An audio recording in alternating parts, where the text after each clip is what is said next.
time flies, it's actually almost 20 years ago when I wanted to reframe the way we use information, the way we work together. I invented the World Wide Web. Now, 20 years on, Ted, I want to ask your help in a new reframing. So going back to 1989, I wrote a memo suggesting a global hypertext system. Nobody really did anything with it very much. But 18 months later, this is how innovation happens. 18 months later, my boss said I could do it on the side as a sort of a play project, kick the tires of a new computer we got. And so he gave me the time to code it up. So I basically roughed out what HTML should look like, hypertext protocol, HTTP, the idea of URLs, these names for things, which started with HTTP. I wrote the code and put it out there. Why did I do it? Well, it was basically frustration. I was frustrated. I was working as a software engineer in this huge, very exciting lab. Lots of people coming from all over the world.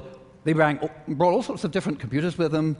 They had all sorts of different data formats, all sorts of kinds of documentation systems, so that in all that diversity, if I wanted to figure out how to build something out of a bit of this and a bit of this, everything I looked into, I had to connect to some new machine, I had to learn to run some new program, I would find the data, maybe the information I wanted in some new data format, and these were all incompatible. It was just very frustrating. The frustration was that there's all this unlocked potential. In fact, on all these disks, there were documents. So if you just imagine them all being part of some big virtual documentation system in the sky, then, say, on the internet, then life would be so much easier. Well, once you've had an idea like that, it kind of gets under your skin, and even if people don't read your memo, actually he did. It was found after he died, his copy, it was found he'd written vague but exciting in pencil on the corner. But in general, it was really difficult to explain what the web was like. It's difficult to explain to people now that it was difficult then. But then, okay, when Ted started, there was no web.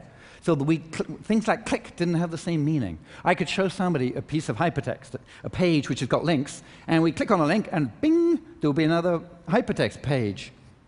Not impressive. You know, we've seen that. We've got things on hypertext on CD-ROMs. What was difficult was to get them to imagine. So imagine that that link could have gone to virtually any document you could imagine. All right? That is the leap that it was very difficult for people to make. Well, some people did. So yeah, it was difficult to explain, but there was a grassroots movement. That is what has made it most fun. That has been the most exciting thing, not the technology, not the things people have done with it, but actually the community, the spirit of all these people getting together, sending me emails. That's what it was like then. Do you know what?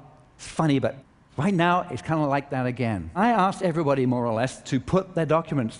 I said, could you put your documents on this web thing? And you did. Thanks. It's been a blast, hasn't it? I mean, it's been quite interesting because we found out that the things that happen with the web really sort of blow us away. They're much more than we'd originally imagined when we put together the little initial website that we started off with. Now, I want you to put your data on the web. Turns out that there is still huge unlocked potential. There is still a huge frustration that people have because we haven't got data on the web as data. What do you mean, data? What's the difference? Documents, data? Well, documents you read, okay. More or less, you can read them, you can follow links from them, and that's it. Data, you can do all kinds of stuff with the computer. Who was here or had otherwise seen Hans Rosling's talk? When Hans Rosling was at TED, yeah, one of the great, yes, a lot of people have seen it because it was one of the great TED talks. Hans put up this presentation in which he showed, for various different countries in various different colors, he showed income levels on one axis, and he showed infant mortality, and he showed this thing animated through time. So he'd taken this data and made a presentation which just shattered a lot of myths that people had about the economics in the developing world. He put up a slide a little bit like this. It had underground all the data. Okay, data is brown and boxy and boring, and that's how we think of it, isn't it, data? Because data you can't naturally use by itself. But in fact, data drives a huge amount of what happens in our lives. And it happens because somebody takes that data and does something with it. In this case, Hans had put the data together. He found it from all kinds of United Nations websites and things. He'd put it together, combined it into something more interesting than the original pieces. And then he'd put it into this software, which I think his son developed originally, and produced this wonderful presentation. And Hans made a point of saying, look, it's really important to have a lot of data. And I was happy to see that at the party last night that he was still saying very forcibly, it's really important to have a lot of data. So I want us now to think about not just 2 pieces of data being connected or 6 like he did, but I want to think about a world where everybody has put data on the web, and so virtually everything you can imagine is on the web. And I'm calling that linked data. The technology is linked data, and it's extremely simple. If you want to put something on the web, there are 3 rules. First thing is that those HTTP names, those things that start with HTTP:, we're using them not just for documents, now we're using them for things that the documents are about. We're using them for people. We're using them for places. We're using them for your products. We're using them for events. All kinds of conceptual things, they have names now that start with HTTP. Second rule, if I take one of these HTTP names and I look it up, I go and do the web thing with it, and I fetch the data using the HTTP protocol from the web, I will get back some data in a standard format, which is kind of useful data that somebody might like to know about that thing, about that event, who's at the event, whatever it is, about that person, where they were born, things like that. So the second rule is I get important information back. The third rule is that when I get back that information, it's not just got somebody's height and weight and when they were born, it's got relationships. Data is relationships. It's interesting, data is relationships. It's got this person was born in Berlin. Berlin is in Germany, and when it has relationships, whenever it expresses a relationship, then the other thing that it's related to is given one of those names that starts HTTP. So I can go ahead and look that thing up. So I look up a person. I can look up then the city where they were born. Then I can look up the region it's in, and the town it's in, and the population of it, and so on. So I can browse this stuff. So that's it, really. That is linked data. I wrote an article entitled Linked Data a couple of years ago, and soon after that, things started to happen.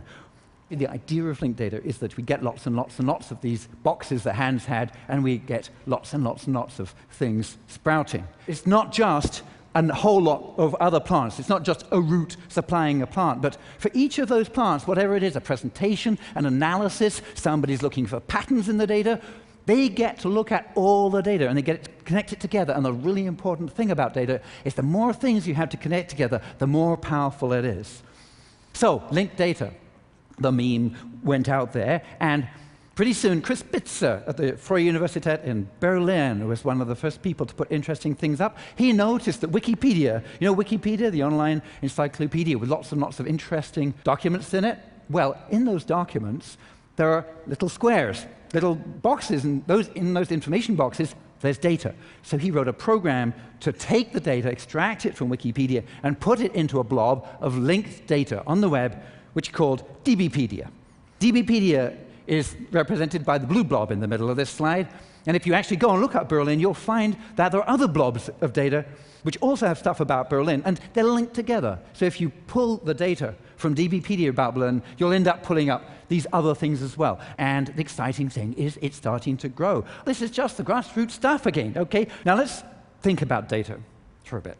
Data comes, in fact, in lots and lots of different forms. Think of the diversity of the web. It's a really important thing that the web allows you to put all kinds of data up there. So it is with data. I could talk about all kinds of data. We could talk about government data. Enterprise data is really important. There's scientific data, there's personal data, there's weather data, there's data about events, there's data about talks, and there's news, and there's all kinds of stuff. I'm just going to mention a few of them so that you get the idea of the diversity of it, so that you also see how much unlocked potential. Let's start with government data. Barack Obama said in a speech that American government data would be available on the internet in accessible formats. And I hope that they will put it up as linked data. That's important. Why is it important? Not just for transparency. Yeah, transparency of government is important, but that data, this is the data from all the government departments. Think about how much of that data is about how life is lived in America. It's actually useful. It's got value. I can use it in my company. I could use it as a kid to do my homework. So we're talking about making the world run better by making this data available. In fact, if you're responsible, if you know about some data in government department, often you find that these people, they're very tempted to keep it, Hans calls it database hugging. You hug your database, you don't want to let it go until you've made a beautiful website for it. Well, I'd like to suggest that right before you, yes, make a beautiful website. Who am I to say don't make a beautiful website? Make a beautiful website, but first, give us the unadulterated data. We want the data. We want unadulterated data. Okay, we have to ask for raw data now, and I'm going to ask you to practice that, okay? Can you say raw? Raw. Can you say data? Yeah. Did it say now? Right. Raw data now. Raw. Practice that. It's important because you have no idea the number of excuses people come up with to hang on to their data and not give it to you, even though you've paid for it as a taxpayer. And it's not just America, it's all over the world. And it's not just governments, of course, it's enterprises as well. So I'm just going to mention a few other sorts of data. Here we are at TED, and all the time we are very conscious of the huge challenges which the human society has right now. Curing cancer, understanding the brain for Alzheimer's, understanding the economy to make it a little bit more stable, understanding how the world works. The people who are going to solve those are scientists. They have half-formed ideas in their head. They try to communicate those over the web, but a lot of the state of knowledge of the human race at the moment is on databases, often sitting in their computers and actually currently not shared. In fact, I'll just go into one area. If you're looking at Alzheimer's, for example, drug discovery, there is a whole lot of linked data which is just coming out because scientists in that field realize this is a great way of getting out of those silos because they had their genomics data in one database and in one building, and they had their protein data in another. Now they are sticking it onto linked data, and now they can ask a sort of question that you probably wouldn't ask, I wouldn't ask, they would. What proteins are involved in signal transduction and also related to pyramidal neurons? Well, you take that mouthful, and if you put it into Google, of course, there's no page on the web which has answered that question because nobody has asked that question before. You get 223,000 hits, no results you can use. You ask the linked data, which they've now put together, 32 hits, each of which is a protein which has those properties, and you can look at the power of being able to ask those questions of a scientist. Questions which actually bridge across different disciplines is really a complete sea change. It's very, very important. Scientists are totally stymied at the moment. The power of the data that other scientists have collected is locked up, and we need to get it unlocked so we can tackle those huge problems. Now, if I go on like this, you'll think that all the data comes from huge institutions, and it's nothing to do with you. But that's not true. In fact, data is about our lives. You log onto your social networking site, you pick your favorite one, you say, this is my friend, bing, relationship, data. You say, this photograph, oh, it depicts this person, bing, that's data. Data, data, data. Every time you do things in the social networking site is taking data and using it, repurposing it, and using it to make other people's lives more interesting on the site. But when you go to another linked data site and you say, this is one about travel, and you say, I want to send this photo to all the people in that group, you can't get over the walls. The Economist wrote an article about it. Lots of people have blogged about it. Tremendous frustration, the way to break down the silos, to get interoperability between social networking sites. We need to do that with linked data. One last type of data I'll talk about, maybe it's the most exciting. Came down here, I looked up on the OpenStreetMap. OpenStreetMap's a map, but it's also a wiki. Zoom in, and that square thing is the theater which we're in right now, the Terrace Theater. I didn't have a name on it, so I could go into edit mode, I could select the theater, I could add on down the bottom the name, and then I could save it back, and now if you go back to the openstreetmap.org and you find this place, you will find that the Terrace Theater has got a name. I did that. Me. I did that. It's the map. I just did that. I put that up on there. Hey, you know what? That street map is all about everybody doing their bit, and it creates an incredible resource because everybody else does theirs. And that is what linked data is all about. It's about people doing their bit to produce a little bit, and it all connecting. That's how linked data works. But you do your bit, everybody else does theirs. You may not have lots of data which you have yourself to put on there, but you know to demand it. And we've practiced that. So linked data is it's huge. I've only told you a very small number of things. There are data in every aspect of our lives, every aspect of work and pleasure, okay? And it's not just about the number of places where data comes. It's about connecting it together. And when you connect data together, you get power in a way that doesn't happen just with the web. With documents, you get this really huge power out of it. So we're at the stage now where we have to do this. The people who think it's a great idea, and all the people, and I think there are a lot of people at TED who do things, because even though there's not an immediate return on investment, because it'll only really pay off when everybody else has done it, they'll do it because they're the sort of person who just does things which would be good if everybody else did them. Okay? So it's called linked data. I want you to make it. I want you to demand it. And I think it's an idea worth spreading. Thanks.